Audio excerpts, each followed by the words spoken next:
What is Nippon Modus? What does it do? It's a very popular shaft. We see it being fitted quite a lot.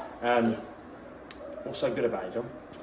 Well, it's just a very stable shaft, and where Dynamic Gold and Nippon are very closely related in terms of their bend profile, the Nippon just has a little bit more tip softness to promote a bit more spin and slightly more launch versus the Dynamic Gold. Okay, so we've got, I've got three of the shafts here in my hands. We've got a 105, a 115 and a 120. There is a 130 as well. Yeah, correct. That'd be the weight of the shaft. So where would you typically see a player that wanted a 105? Are you seeing that in a certain type of swing speed, a certain type of golfer, a certain type of launch? Not necessarily a swing speed per se. Normally with people that tend to be a bit quicker, they tend to go a bit heavier.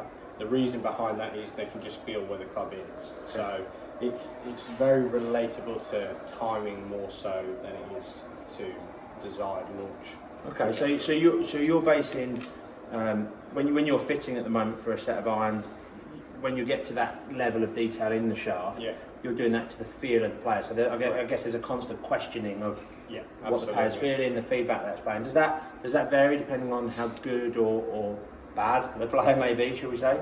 The level of feel that they can give you in terms of feedback, so you have to be quite savvy. Obviously the better players will have a lot more feel. They're used to it, they hit balls regularly, whereas somebody that may be playing off 24 and they're going through swing changes might not be able to feel those sort of things. That's where as a fitter you have to kind of see patterns. So if you give them a lighter weight that drives more weight to the head and they start hitting the ground more often, so bottoming out a little bit quicker, they're feeling too much weight at the bottom end. So you look to lighten the load by merely moving maybe to the 115, which drives a bit more weight, more balanced further up the shaft, and then they start timing it a little bit better. And all you've done in effect is change the weight where they feel the weight. Yes. So rather than feeling it so far down, they feel it. So you're supporting that player that can't quite get it for themselves. You're just going to support that by seeing where the strike pattern is. Yeah. So what have you seen in terms of? Obviously a shaft's great, and you said it's very feel related. What head has kind of combined with this shaft really, really well this year? So for me, in the Modus range, you've got the 223, which seems to be a killer at the Mizuno. moment. Yeah, Mizuno 223, and then you've got the, I would have to say the Cobras. Okay. Yeah, so every now and again I've had a Cobra that the player knew what kind of shaft model he wanted to go into. Yeah.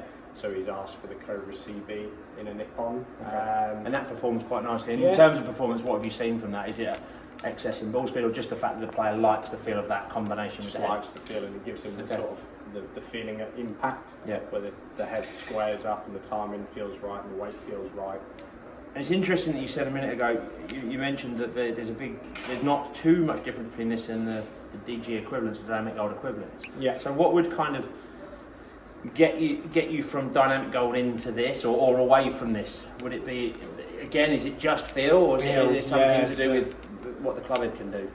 It can be the club head as well, because obviously, like I said to you, it's a bit softer in the tip section than the DG. So maybe if someone feels like it's kicking too much and they're getting too much height or too much spin, or they're struggling to time it, you might go with the DG instead, because it will be a bit firmer in that tip section, so they feel like they can load into it a bit more and have more stability. A bit like with, earlier on when we were doing the driver fit and you felt like it was just too stable in the Carly White, and we went into the blue and it just kicked in. Yeah, so that makes sense. So talking flex here, we've got this in regular, stiff and X. It sounds to me like the flex is less important to you than the weight.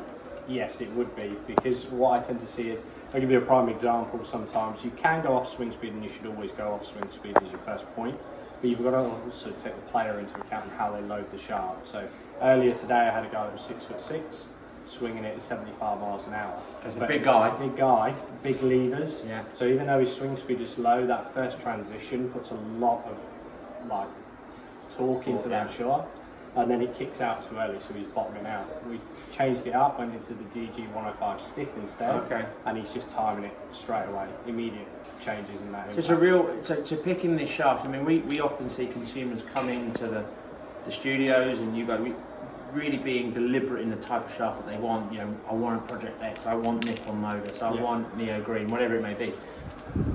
Does that hurt their fitting? Sometimes, yeah. So a lot of people come in and they'll go, this is the shaft I've always played.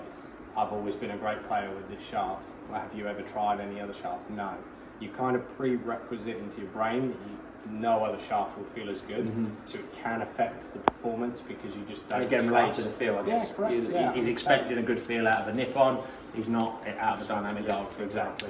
Okay, so as you can see, shaft is way more than just about flex. It's way more than just about weight.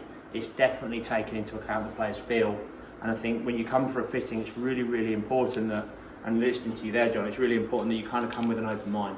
You don't pigeonhole yourself and really make sure that you have to stick to one type of shaft or one brand of shaft, and let the fitter really use his experience and with your feedback as a player, and try and guide to get that best, not just performing shaft, but best feeling shaft as well. Yeah, correct.